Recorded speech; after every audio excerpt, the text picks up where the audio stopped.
I'm Daniel Aronson from Valuetus, and today we're going to talk about sustainability, in particular the value that it has and how you fit into that value. But we'll start with the basics. When we look at the strategy a corporation has, there are four main elements: the context, the content, the commitment, and the consequences of that strategy. What we're going to talk about today is sustainability's aspect of the strategic context for companies, for the companies that you work for your competition, and so forth. The first part of that context is the simple fact that we are in a decade which is going to be primarily driven by sustainability considerations. My organization looked at 30 different predictions about the most important forces that will shape the world at the end of this decade. The predictions came from companies like McKinsey, researchers such as Euromonitor, and government agencies such as the UK Ministry of Defense and the US Department of National Intelligence. Of those 30 different predictions, the number one force that's going to drive this decade that we're in now is climate change. Not artificial intelligence, not globalization, not a host of other things you hear about all the time. But the number one result was climate change. And a number of other things were also very key. For example, resource scarcity, migration, population growth. All these things are related to sustainability. And the reason that this is the driving force of our decade is because the future is already here. It's just not everywhere, at least not yet. For example, California had droughts, and just last month, California saw the disappearance of its snowpack 2 months early. So this happens everywhere. It just doesn't happen all the time, at least not yet. Do you remember the 1970s? Maybe not, but a lot of us do. The simple fact is that we are closer to the year 2070 than the year 1970. Now, companies know this too, and investors as well. Look at what's happened in just the last 20 years. 20 years ago, we had companies that were different from these giants that you see today. For example, we had America Online, or AOL, which in 2021 dollars had a higher market cap than Procter & Gamble, Home Depot, Bank of America, and Coke. Now, of course, it hardly exists anymore. It exists a little bit as a subsidiary of Verizon and so forth, but basically it doesn't exist. And here's something really funny. When you go to Wikipedia to look at the decline and fall of AOL, there's a part about how they didn't have enough servers and they didn't have enough modems. So people got busy signals, and they have to explain what a busy signal is, because many people have never actually experienced a busy signal. That's one of the changes that's happened in just 20 years. One of the things that's happened as a result of all these massive changes is new focus areas. For example, the interest in sustainability has taken off. This is just a few years of interest in science-based commitments. But what happened when COVID showed up? Well, people thought that what would happen was that COVID would suck into the black hole, along with over $20 trillion of economic support worldwide, that it would suck into the black hole sustainability, and interest in it would decline. Is that what happened? No, it rose. In fact, consumer search data shows that sustainability and sustainable living are trending up. And this was quite, as they say, against expectation. Not at all like the 2008 financial crisis, but in fact, driven forward by the crisis. And as the head of Accenture's Consumer Products Group says, this is a long-term shift that's compressed into a matter of weeks, changes that normally would have taken years. In other words, it happened quickly and it happened permanently, and this kind of growth will continue. Why? Because this is the children's future and it's their parents' concern. Now let's look at what this means for customers. At Valuetus, we have 4 different aspects of what creates value out of sustainability, one of which is customers. Now, when you're engineering a product or engineering packaging or creating something, there are basically 2 segments of customers we'll talk about: the individual customers and the large customers. Now, fundamentally, sustainability isn't replacing the basics. Of course, you still need low prices, you still need good quality. So where does sustainability fit in? Well, the simple answer is it's the icing on the cake. And a lot of times when people say this, they think it means it's not that important. But think for a second about the last time you went into a bakery. All the cakes were iced. Why? Because even though it's not the only thing that matters, or the most important thing that matters, it does matter. And in today's world, it's part of standing out. And if you don't do that, you blend in. And it's becoming a bigger part of customers and consumers' preferences. And what do large customers do? They listen to their customers and they listen to their values and they respond.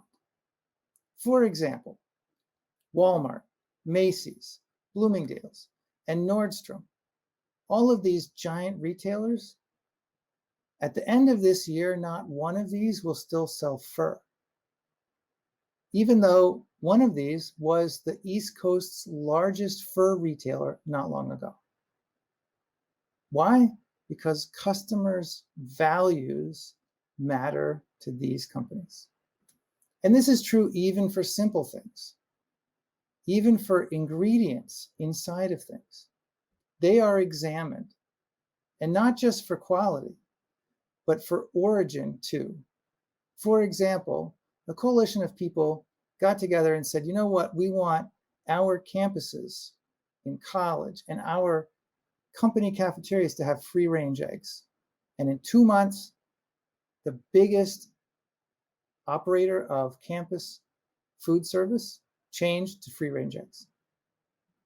Similarly, 4 people with laptops changed the process used for identifying male chicks to one that's before they're hatched. And in the process, those 4 people affected the fate of over 90 billion eggs a year. Now, of course, if it matters to consumers, investors know that. Here's an example: the world's most profitable company. Think about who that might be for a second. It turns out it's Saudi Aramco, the Saudi national oil company. They make over $100 billion a year in profit, just profit, not revenue, profit, much more than, say, Apple or Microsoft. And they have a very high profit margin. Although people talk about software as high profit margin, and it is, look at the margin for Saudi Aramco. It's higher than either Apple or Microsoft. But what about the stock market?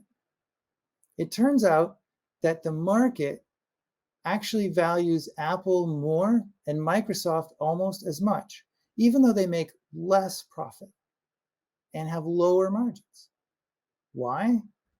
Simple reason: climate. In conversations with investors, the New York Times found that they balked at higher valuations because of climate change and geopolitical issues. In other words, sustainability. And what's right there with climate in terms of the world's interest? Plastic. Plastic pollution is right at the top of the list with climate of the world's top environmental concerns. In fact, in the US and the UK, some surveys have found it as number one. So when you're designing products and when you're designing packaging, not only do you have to think about sustainability and climate and things like that, but you have to think about plastic specifically. Why? Because it matters to customers, and that means your competition, your company's competition, they're thinking about that too. Now, why are they doing that? Well, because buyers' decisions aren't a mystery. Buyers balance many, many factors. They do so under pressure and in a situation when they're uncertain about the future. And also, as the saying goes, companies don't buy, people do. Each buyer brings his or her own perspective. Which means, when you put all this together, that when choices seem the same, you and your company, they don't profit the way they do when they stand out. For example, let's look at packaging specifically. In many categories, packaging isn't far behind convenience in importance, even though everyone knows how important convenience is. It's 2 points behind, or 5 points, or 6 points behind. And what about within packaging? Well, sustainability isn't as important in terms of what customers and consumers think about in terms of packaging as hygiene, shelf life, etc. Right? It's just the icing on the cake. But just like that cake, and just like going into that bakery, it matters. Because a majority of consumers in 5 out of the 10 countries surveyed by McKinsey rated its importance extremely important or very. The sustainability of packaging. And not only did majorities in 5 out of 10 countries say that, but if we broaden that to over 40% of consumers rating it one of these top 2 importance levels, that was 9 out of the 10 countries they surveyed, including the US and China. In other words, as McKinsey says, the pandemic is reshaping consumer views about sustainable packaging materials. Your packaging, the packaging you design, the packaging your products are in, sends a message. And what are the consequences of that? When your product is different, when your product is more sustainable, customer preferences change. My company conducted research with over 20,000 consumers in just this year alone and found gains in preference of 25% and more. In some case, almost doubling the preference for the product by making it more sustainable. Not only that, but more enduring preferences as well. One $30 billion business-to-business company found that their business customers who were involved in their sustainability efforts remained customers more than 30% longer. They also spent more and bought higher margin items. Plus, there's less fluctuation. Not only does sustainability increase customer preference, it makes it more stable, which lowers the risk of a fall in sales and less risk of ending up with more unsold inventory or things that have to be written off completely. Fundamentally, whether people themselves change or whether they want us to engineer changes in the products, in the packaging, in the brands, you have a role. You have a role to play in making these new realities, these new forces, something that hits the world in a good way. For example, by turning constraints into innovation. This is a great story about one of the most iconic characters in history. Take a second to think about this. The days were 8-bit technology. So in order to show where the arms started, they gave this character overalls. Because it was hard to render facial expressions, they gave him a huge mustache. Because hair was tough to do, they put a floppy beret on him. Who was this character? Mario. And Mario games have sold 750 million units and generated tens of billions of dollars in revenue. Sure, there were constraints, serious constraints of technology. But they didn't just lead to an innovative solution, but to an iconic one. And that's how that kind of innovation, that kind of design, and that kind of engineering captures value by helping unpack what's in it for customers. Customers have chosen a direction when it comes to sustainability, and they've set goals. For example, here are some of the companies that have set major goals around sustainability, around the ingredients in their products, around their packaging, around their production. These are the kinds of companies that need better engineered products, better engineered packaging, and better production. And when you tie what you do and what your company does to their goals, well, it makes a huge difference. Over 1,200 companies have committed to science-based targets for their emissions. If you help them lower their emissions, if your company helps them lower their emissions, you help them achieve their goals.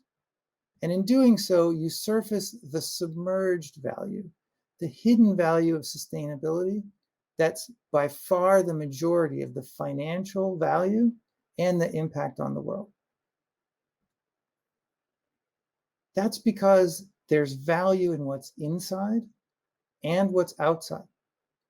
And consumers and businesses now care much more about that than they used to, which means right now, you can help them address global risks. This is actually a picture of the sky without changing the coloring. This is what it actually looked like during the massive wildfires out west last year. This is a global risk.